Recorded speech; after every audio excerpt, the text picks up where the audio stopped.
θα γράψει 10 δευτερόλεπτα.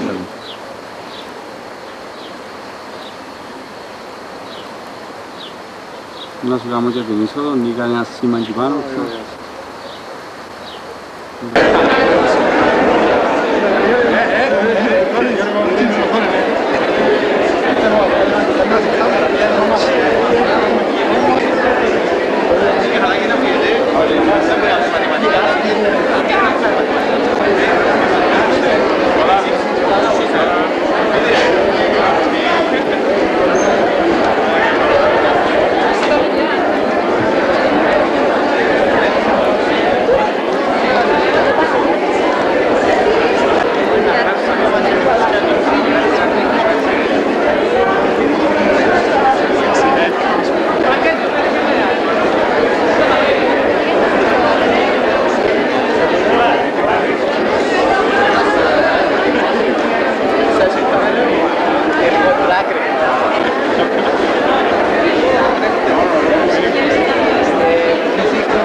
Your Excellency, Head Teacher, distinguished guests, ladies and gentlemen, dear students. The academic year 2002-2003 has been marked by a historical event which will undoubtedly have a profound effect on our lives and on our future. It is, of course, the signing of the accession treaty to the European Union. Cyprus, a part of Europe, historically, culturally, and geographically, is finally becoming part of the European family, a family of nations that share common values and civilization, and a yearning for stable, peaceful, and prosperous future.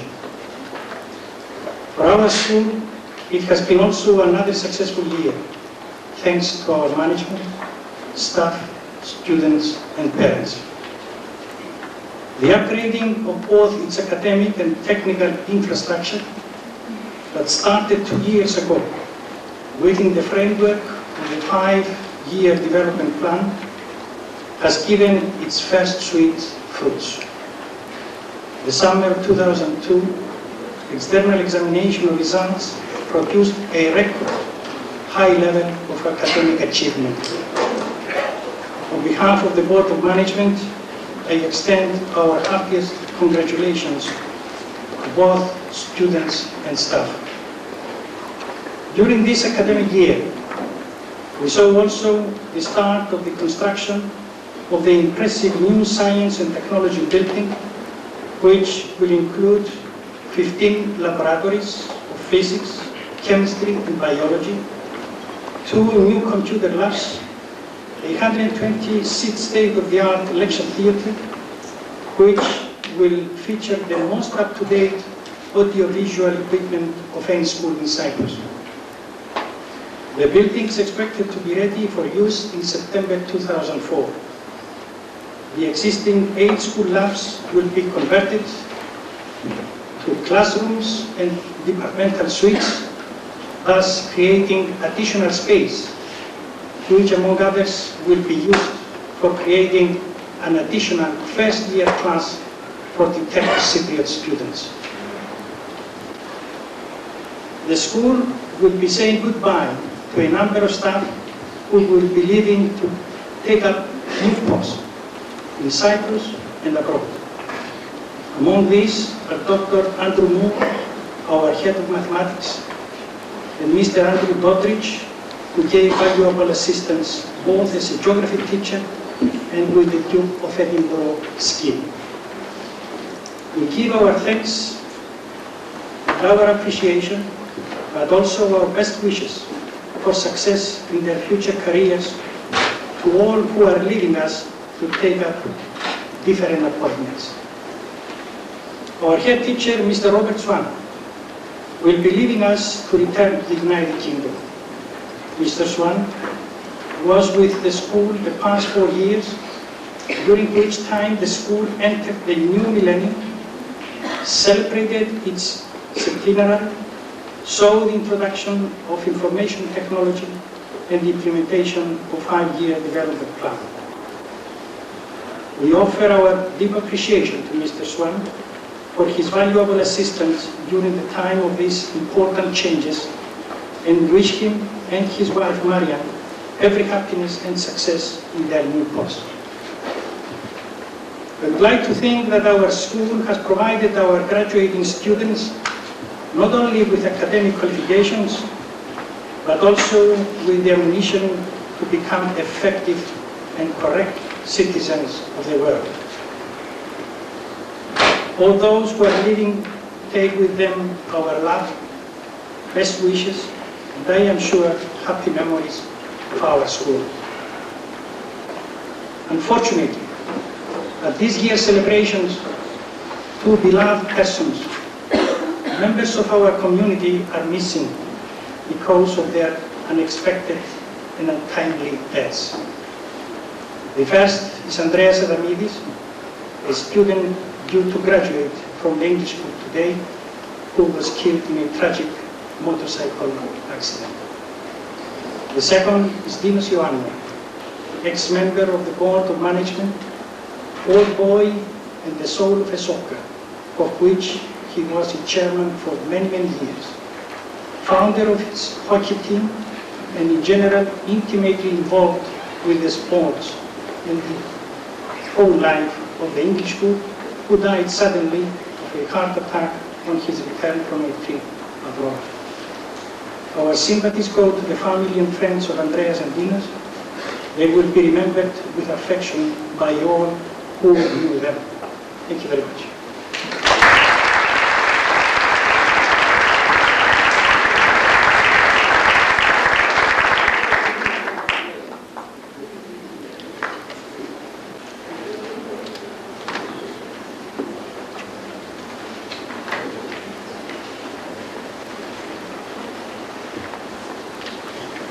Your Excellency, the British High Commissioner, distinguished guests, members of staff, members of the board, parents and graduating students, good evening.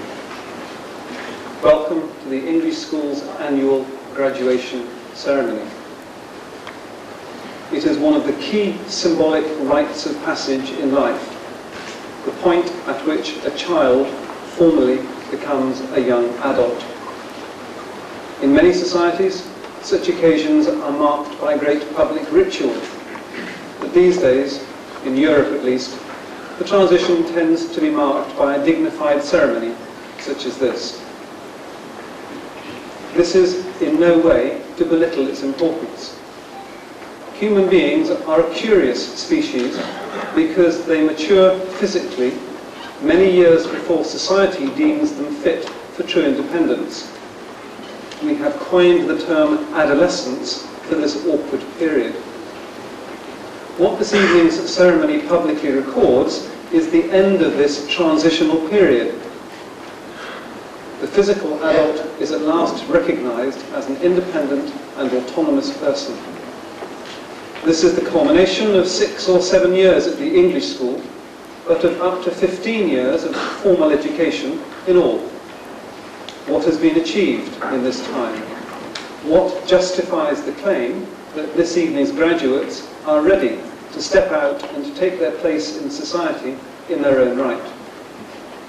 Of course, they have taken and passed lots of examinations. This is important. It will enable them, with luck, to secure places at the universities of their choice and to continue their education and prepare to find a job, an increasingly daunting task in these times. But there is much more which they need to have learnt in order to go to a far-off country and function successfully there.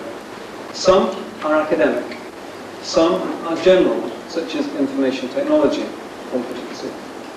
Others are life skills, such as budgeting, often, as parents find to their cost, the hardest for students to master, and getting on with new and unfamiliar people. But there are skills of a higher order than these, and they are the ones with which I am particularly concerned this evening. Let me give you a quotation from the book of Proverbs. Wisdom is the principal thing, therefore get wisdom, and with all thy getting, get understanding. The words in the original Hebrew are more than 2,000 years old. The idea is older still. Knowledge is easy to acquire. Its opposite is merely ignorance. But the opposite of a wise person is a fool. To gain wisdom, you must indeed gain understanding, and that must start with some fundamental and painful decisions. The first is to accept that you may sometimes be wrong, or that another viewpoint cannot simply be dismissed because you do not like it. More ominously, it means not accepting ideas or prejudices just because all your friends say the same thing. Wisdom requires courage, the courage to form your own judgment based upon the evidence, and then to have the moral courage, the backbone, to do what you believe to be right, even if it makes you unpopular. In a small society, this sometimes seems to be the hardest achievement of all. Schools are sometimes criticised for shielding young people from reality. To an extent, this criticism is justified, and to an extent, I make no apology for it. Life can be a grim thing.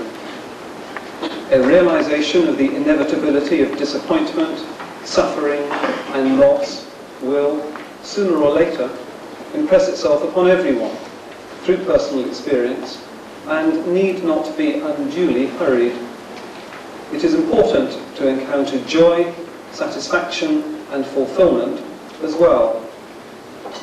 Nevertheless, we would be doing young people a disservice if we sheltered them too much from the reality of the world they are about to enter.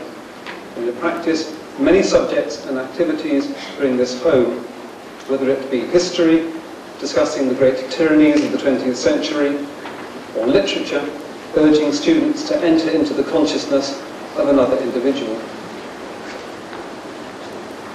Tragically, this year's group of leavers has already had to come to terms with an event a couple of months ago which has jolted them into adulthood, the tragic and untimely death of Andreas Saramides.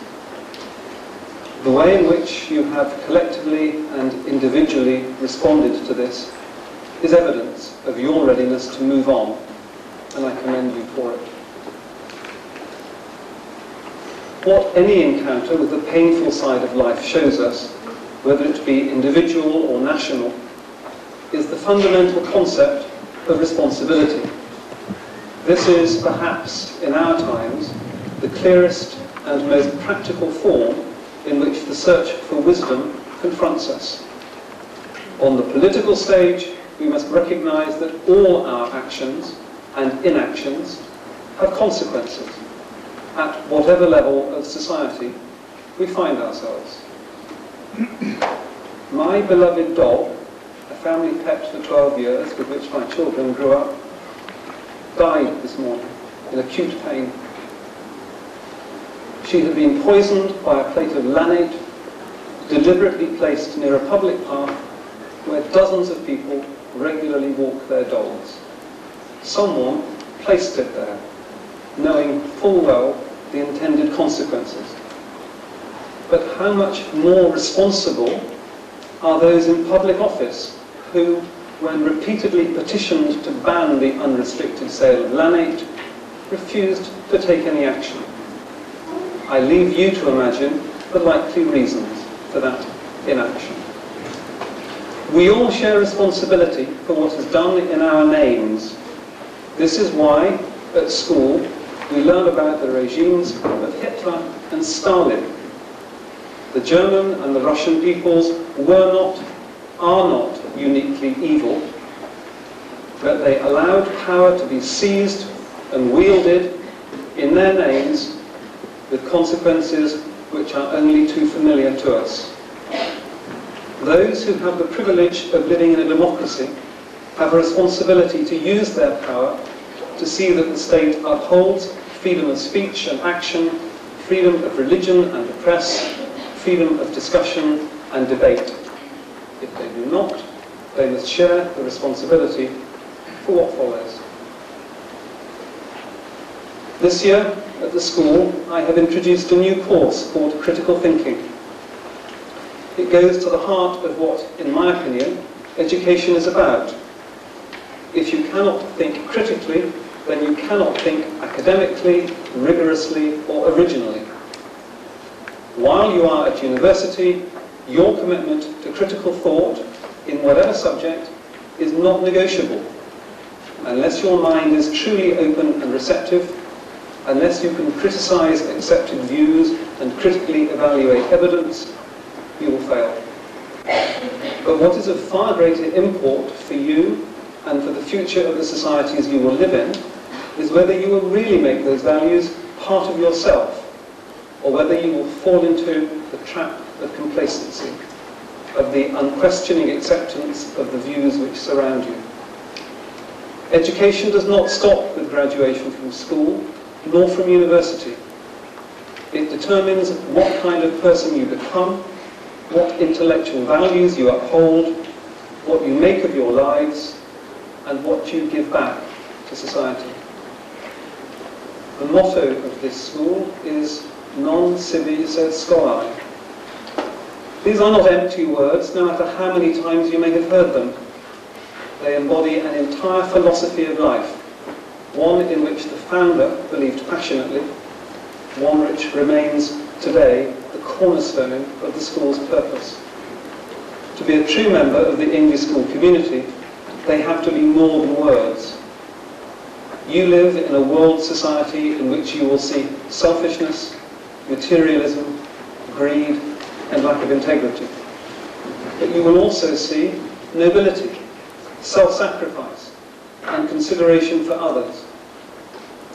It was the founder's profound hope that the members of his school community would understand and live by the latter values. I will touch only fleetingly upon the great opportunities awaiting the school in the re-establishment of its bi-communal character in September, following the lifting of travel restrictions from the north. Turkish Cypriots were always an integral part of the school community until they were forcibly removed, and I'm delighted to be able to say that we welcome here tonight 4 former Turkish Cypriot teachers of this school who are able to return and attend such a ceremony for the first time in many years.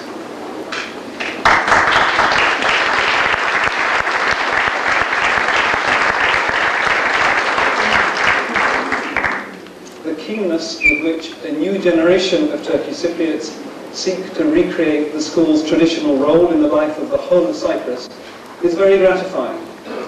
But for you leavers, it will be too late, and you will have the greater task of recreating a bi-communal Cyprus in your own hearts and in your own lives. I have no doubt that the writer of Proverbs would think that such an endeavour would be what the truly wise person would seek to do. And I wish you every good fortune in your pursuit.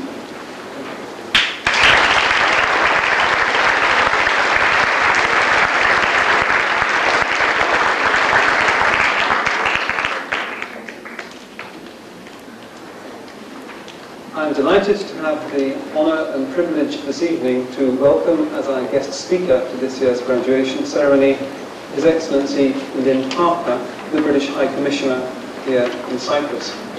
I have in front of me the rather dry curriculum vitae provided by the Foreign Office, but I've known Lynn since he first came as a very young diplomat to Athens in the early 1980s, and where he created a stir in Athenian society by being one of the very few people in that job who were able, with fluency and confidence, to stand up in front of a gathering and speak in entirely convincing Athenian Greek on whatever subject it might be. I hope this evening that he will not necessarily demonstrate too much of that talent, but I am delighted that he's agreed to come and talk to us this evening.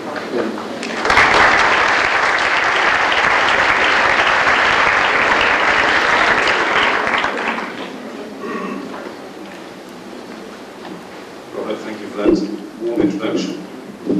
Make this thing work. Ladies and gentlemen, good evening. Merhaba, for the benefit of our former Turkish Cypriot teachers here. It's a great pleasure to be here this evening. And one of the interesting questions is how much of what you learn by way of messages marks you for the rest of your life. I recognise in some of what's... That's better, wonderful, thank you. I recognise in some of what Robert was saying earlier some very important messages which I remember well from the end of my school days. In particular, I think the ones about the difference between knowledge and wisdom and the need for critical thinking, both of which I think are very important, particularly for those who, one way or another, aspire to be the intellectual pacemakers of their societies. The second thing I remember from my own school days is actually less what was said to us in speeches by distinguished visitors. Actually, the truth is, the only line I specifically remember from a distinguished speaker at one of these occasions was, "If in doubt, read the instructions." But what I do remember very much from my school days was how much I think we were all influenced by aspects of the school culture. One of them was obviously the cult, the wrong word, not the cult, was the encouragement of personal achievement and excellence, very important. The second, equally important, was the ability to work with and alongside others and to understand and respect their views. We also had ideals about service to country, service to society and so on.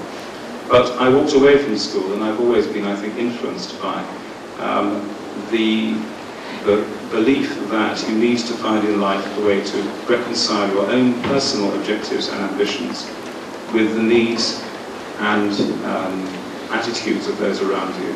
That's the big, difficult compromise that we all have to make. Absolutism in either direction tends to lead to difficulties. That's my only moral message for you this evening. I wanted to say two other things, though, which are specifically, I think, about this school and about the tradition of English teaching in Cyprus. And please may I say that I'm not saying this in a sort of British High Commissioner capacity as a representative of the British government, but rather as an observer, I would say of two things. First of all, a professional observer and participant in Europe for most of the last 30 years of my career. And secondly, as a professional observer and participant in activities here on the island of Cyprus for the last 2 years. My first point is that this school embodies a very important feature of Cypriot society, perhaps more strongly here than almost anywhere else. It's not the only English language school, of course, by any means, but is perhaps the most prominent and the best known. But the tradition in Cyprus of a strong history of teaching in both English and Greek, and the fact that many Cypriots, most Cypriots indeed, go out into their lives essentially bilingual in English and Greek, is a huge potential advantage for Cypriots and Cyprus in this year of Cyprus's accession. Out there in Europe, I've worked on Europe from a legal point of view, from a policymaker's point of view. I worked in Brussels as a negotiator. Europe, one of the great changes that has come over the European institutions in the last 20 years is they have moved from being an essentially Francophone environment into being an essentially Anglophone environment. Of course, they're multicultural, multilingual, but at the bottom, no international organisation can work in 5, 10, 11, 17 languages. You have to actually have some basic working languages. For many years, the European Union operated inside the corridors of power, essentially in French. The documents were written first in French, the debates were had in French, and the other languages picked up. Since the accessions first of the UK and Ireland, but then later on of Scandinavian countries, also Austria, there has been a big move in the direction of English in the European Union. Also because of the need to communicate effectively with public opinion, with the media. The European Union has moved from being a backroom, quiet operation which nobody reads about into a rather high-profile frontline operation where media communication is absolutely vital. And for that, we need to get your stuff out first in the English language. The enlargement that we are now facing with not just Cyprus, but a range of countries from former Eastern Europe also joining, seems set to strengthen this trend because most of them, by choice, most of their officials, their politicians, indeed many of their NGOs and citizens, by choice, if they have to work in a common European language, will choose English over, say, French or German or Spanish as their preferred medium of communication. So I'm making a rather narrow Cypriot point here, but uniquely among the 10 candidate countries, as a nation, Cypriots go into Europe with a tremendous advantage of being able from day one to do business in what is increasingly the natural working language of Europe. And I think that is an asset.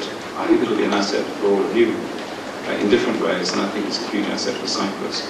And I think, though that was not the original reason why the English school was constructed, or indeed why there is so much English language education here, I think it's a very good reason for maintaining that tradition and developing it further. It's important, of course, at the same time that we don't swamp the Cypriot culture, Cypriot cultures, if necessary, the languages, both languages. And it is very important that people should feel a solid, secure foundation in their own culture and language. But I have to say, as someone who's been on the island for 2 years, I don't find the slightest lack of that here. What I do find remarkable, as I say, is this near bilingual quality of so many Cypriots, which I think is a big asset. That's my second point. My third point, if I may, is to pick up one of the last things that your headmaster said, which is about the past historic role of the English school in teaching both Greek and Turkish Cypriots. And I hope and welcome the idea that from next year, Turkish Cypriot students will be starting here again, and I hope indeed there will be Turkish Cypriot staff in the school again. This is a personal observation, but I have spent a lot of my time here talking to a very wide range of people in the societies on both sides of the island. As a diplomat, before the gates were opened, I had the great privilege, in a sense, uncomfortable privilege, of being able to go freely to the north and talk to anyone I wanted to. And I spent a lot of my first year and a half going around and meeting as many people on both sides as I could, because I thought that was one of the best ways to understand the roots of Cyprus's problems and the ways in which Cypriots might be able to resolve them in the not too distant future. I talk not just to politicians and businessmen, but to NGOs, to journalists, to just about anyone who listen, cafe waiters, taxi drivers, I talk to anyone. And you learn various things from that. One of the things that I learned very strongly was that on both sides there were very strong views about what life was like on the other side. And in both cases I think there were quite a few myths, which were common myths, but nonetheless perpetuated by what people had been told rather than what they'd experienced themselves. One of the great, I think, advantages of what has happened over the last couple of months is that any future discussion of the Cyprus problem at the political level and at the level of the two societies on the island is going to be conducted much more on the basis of the present day realities of life, because everyone can go and see for themselves. You're not dependent anymore on the television, on the journalists, or the politicians, and I do believe that that is a very important positive development. At the same time, I'm also one of those who doesn't believe that what is going on at the moment is any kind of panacea. I think it relieves some of the pressure, and I think it relieves a long-standing injustice about the constraints on movement on the island, particularly, I would say, for Turkish Cypriots, who were prevented by their own regime from coming to the south freely, and only allowed in very limited and controlled circumstances. But we all see that this is not a solution, it's not a substitute for a solution. We just hope that it will pave the way in the not too distant future for a solution. And I hope very much that the reaction of ordinary people on the two sides will give the politicians on the two sides the courage to take the decisions which they're going to have to take if we are finally to lay the Cyprus problem to rest, and if the united Cyprus is to join the European community, I hope by the 1st of May next year, if not by then very soon afterwards. But there's a specific point here about the English school which I've wanted to leave with you, and I think it's something that everyone here today can take pride in. On both sides of the island, in conversations with people, I've heard so much about this particular school and about the people who studied here in the days before 1963 or 1974, about the struggles which people, particularly in the Turkish Cypriot community, made between 63 and 74 to get here at times when it was actually physically dangerous to do that. And I've been very struck in the last couple of months by the number of connections that have been remade by people that I know who have been able to pick up old friendships and acquaintanceships. I was at the English school with X. I'm going to go around and call him up, and I'm going to go around and seek him, or whatever. And both men and women on both sides, I've really been impressed by the number who have that memory, and it is still very much part of their background. And it is actually also one of the glues that binds some, at least, in the two communities together. So I hope very much that introducing Turkish Cypriots from next year into the school again will be something that grows, is a success. Because I believe that this school, perhaps above all others, is uniquely placed to make this particular contribution to the future of an undivided society here in Cyprus. And I leave you with that thought. Thank you very much, and congratulations.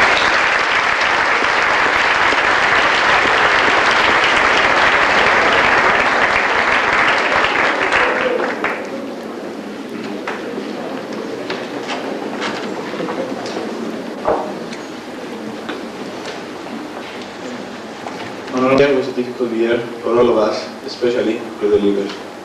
As any other graduating year group, we were faced with tough academic pressure in order to perform at our best in working towards our final exams. We also had to prepare for what follows school life. For the girls, the prospect of university life, and for the boys, the challenge of joining the army. However, the 2003 English school leavers also had to cope with the sudden and tragic event, the loss of our beloved friend and fellow student, Andreas Salamidis. Fortunately, the school is unique in that it has provided us with the necessary skills to take on these challenges of life. It is unique in that emphasis is placed not only on academic matters, but mainly on molding strong and creative personalities of the students. This is done through the wide range of extracurricular activities which the school has offered us in order to complete our education. Education does not involve only learning mathematical formulae or historical facts, but providing students a correct set of values which will assist them in succeeding in their adult life. The English school is also unique because of the communal spirit which exists in all bodies of the school, the strong links and communication between the various bodies of the school, the administration, the staff, the old boys and girls, and the Parents Association create a supportive system for the most important group of the English school community, the students. At this point, as a representative of the seven formers, I would like to give special thanks to all our teachers which have helped us to set high standards of achievement. This has been accomplished because of the mutual respect which exists between students and teachers, due to the fact that teachers treat us as adults. These year's leaders have been through a lot during their time here. Joys, sorrows, trouble, stress, but again, we have managed to pull through, even more united by the strong spirit of friendship developed between us. We are more united not only because of the 7 years of school life, but also because of the tragic incident that occurred and made us view life from a different angle. The death of Andreas showed us that life has its ups and downs, that is not always what we expected it to be. School experiences, however, have equipped us with the skills to deal with such sad and unanticipated events. Ladies and gentlemen, sitting before me, I can see a group of mature young men and women that 7 years before had set a target. This target was to get through school life and finally graduate, knowing that they have performed their best. Today, this target has been accomplished. This graduating year has all the potential to grasp the opportunities to succeed in the future. Dear friends, I want to wish you best of luck and remember that the future is ours. Andreas, we will never forget you.